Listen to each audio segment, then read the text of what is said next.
Assalamualaikum warahmatullahi wabarakatuh. Di sini saya dengan M. Raiki Basuki Putra akan menjelaskan tentang apa itu LGBT dalam perspektif Islam, pengertian, dalil, dan dampaknya. Pada video kali ini, saya akan membahas suatu topik yang sering menjadi perbincangan, yaitu LGBT. Pembahasan ini akan difokuskan pada pengertian LGBT, bagaimana pandangan Islam berdasarkan Al-Quran dan Hadis, serta dampak yang ditimbulkan dari perilaku penyimpangan ini. Pertama-tama, saya akan menjelaskan apa itu LGBT. LGBT itu merupakan singkat dari lesbian, gay, biseksual, dan transgender. Pertama, apa itu lesbian? Lesbian adalah perempuan yang memiliki ketertarikan romantis atau seksual kepada sesama perempuan. Dengan kata lain, perempuan yang saling menyukai dengan perempuan lainnya, bukan perempuan dengan laki-laki. Berikutnya adalah gay. Gay adalah kebalikan dari lesbian. Dimana kalau lesbian sebelumnya adalah wanita yang menyukai wanita, tapi jika gay ini adalah laki-laki yang menyukai laki-laki. Selanjutnya adalah biseksual. Nah, biseksual ini cukup menarik teman-teman. Yang dimana orang yang memiliki penyimpangan biseksual, mereka memiliki ketertarikan baik kepada laki-laki dan perempuan. Selanjutnya adalah transgender. Transgender ini orangnya itu mengubah kelamin ya guys. Karena awalnya itu misalnya dia wanita, dia mengubah gendernya menjadi pria. Begitu juga sebaliknya, mana pria mengubah kelaminnya menjadi wanita. Dalam pembahasan fikih Islam, yang menjadi fokus utama para ulama adalah perilaku seksual sama jenis ini bukan sekedar adanya perasaan atau ketarikan. Islam mengajarkan bahwa setiap manusia diuji dengan berbagai keinginan, tetapi dinilai adalah bagaimana seseorang menyikapi dan mengendalikan keinginan tersebut. Pertama-tama saya akan membahas tentang ayat-ayat Al-Quran yang membahas tentang LGBT atau penyimpangan.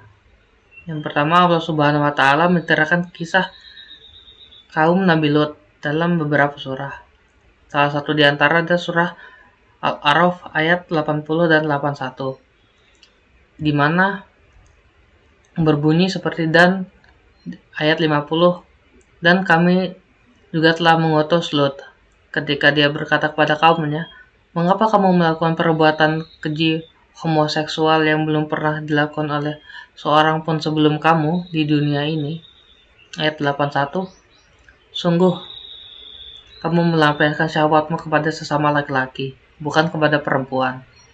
Kamu benar-benar kaum yang melampaui batas.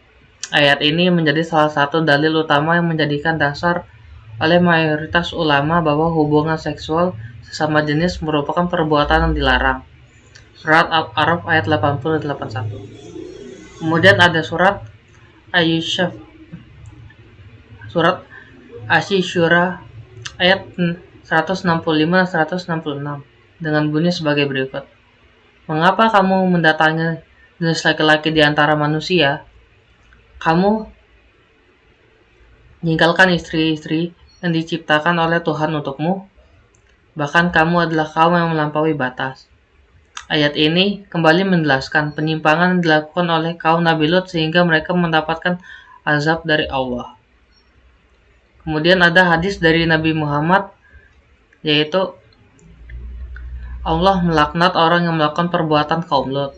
Hadis ini diriwayatkan dalam beberapa kitab hadis dengan redaksi yang berbeda. Mayoritas ulama menjadikannya sebagai dalil bahwa perbuatan seksual sama jenis merupakan dosa yang besar. Namun demikian, dalam Islam, agar seorang muslim tidak berlaku zalim kepada siapapun, dakwah dilakukan dengan hikmat, nasihat yang baik, dan penuh kasih sayang.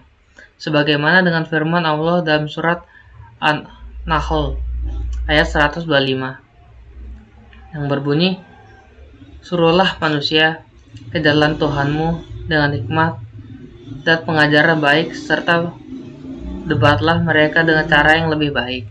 Sesungguhnya Tuhanmu dialah yang paling tahu siapa mereka. Dari jalannya, dia pula yang paling tahu siapa yang dapat mereka petunjuk. Berikutnya adalah faktor penyebab dan akibat dari penyimpangan LGBT ini. Pertama adalah faktor keluarga atau pola asuh. Pada dasarnya, pendidikan seksual, ketarikan sardanis secara tidak langsung dalam sebuah keluarga. Contohnya, anak perempuan yang cenderung lebih dekat dan kasih sayang kepada ayahnya atau sebaliknya, anak laki-laki yang cenderung dekat dengan kepada ibunya. Hal ini merupakan pelajaran bagi anak, tapi ketika perlakuan kekerasan diberikan kepada seorang ayah kepada anak perempuannya atau sebaliknya, dengan berbagai konflik yang berada menciptakan perasaan trauma tersebut, akibatnya timbullah perasaan benci pada sosok ayah, yang nanti perempuan tersebut bisa membenci semua laki-laki, dan ia memilih mendekatkan sesama jenisnya. Kedua, ada faktor pergaulan. Faktor lingkungan dengan siapa orang tersebut, serta gaya hidup yang menjadi salah satu penyebab faktor dominan terhadap putusan seseorang menjadi komunitas LGBT. Ketiga, ada genetik.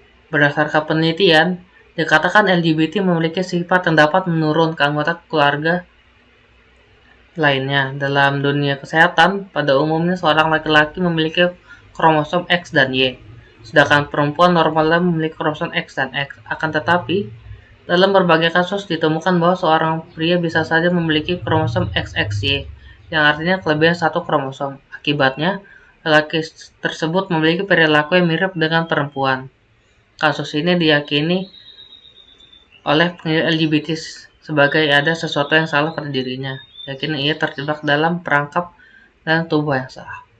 Selanjutnya adalah bahayanya LGBT.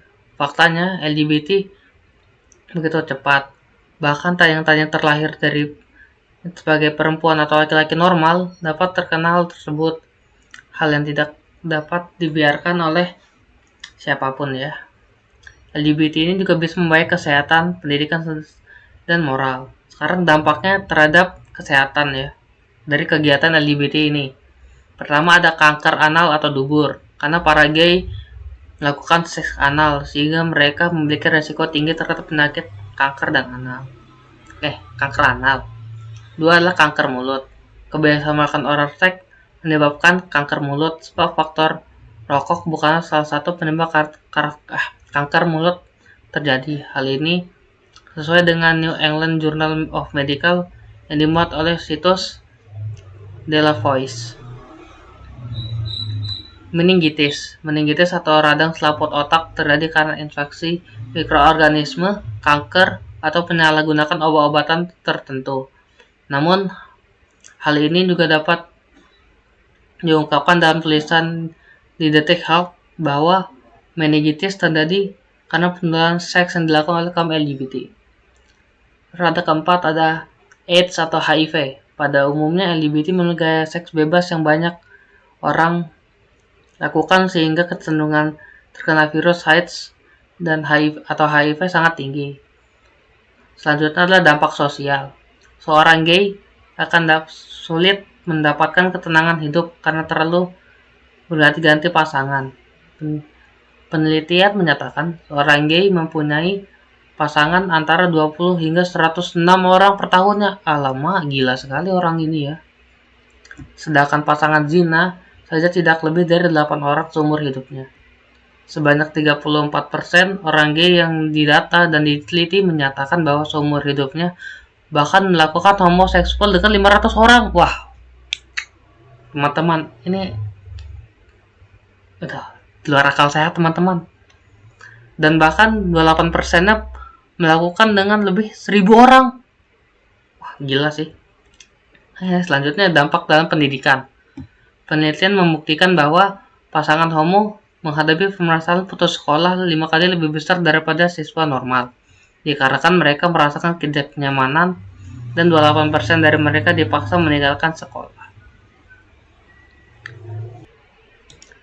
Baik, itu saja teman-teman yang bisa saya sampaikan pada video kali ini. Sebagai umat Islam, kita meyakini bahwa Al-Quran dan Sunnahnya merupakan pedoman hidup. Mayoritas ulama berpendapat bahwa perilaku seksual sesama jenis atau homoseksual ini termasuk perbuatan yang dilarang dalam Islam berdasarkan kisah dari kaum Nabi Lut dan hadis-hadis yang berkaitan. Di sisi lain, Islam juga mengajarkan agar setiap manusia diperlakukan dengan adil, penuh kasih, sayang, dan tanpa penghinaan yang menyamakan kebenaran atau kehendak yang dilakukan dengan hikmah, bukan dengan kebencian atau kekerasan. Semoga dengan pembahasan kali ini kita dapat menambah ilmu dan menjadi pengingat bagi kita semua untuk senantiasa menjaga diri sesuai tuntunan agama dan jauhi perbuatan menyimpang LGBT ini ya teman-teman. Assalamualaikum warahmatullahi wabarakatuh.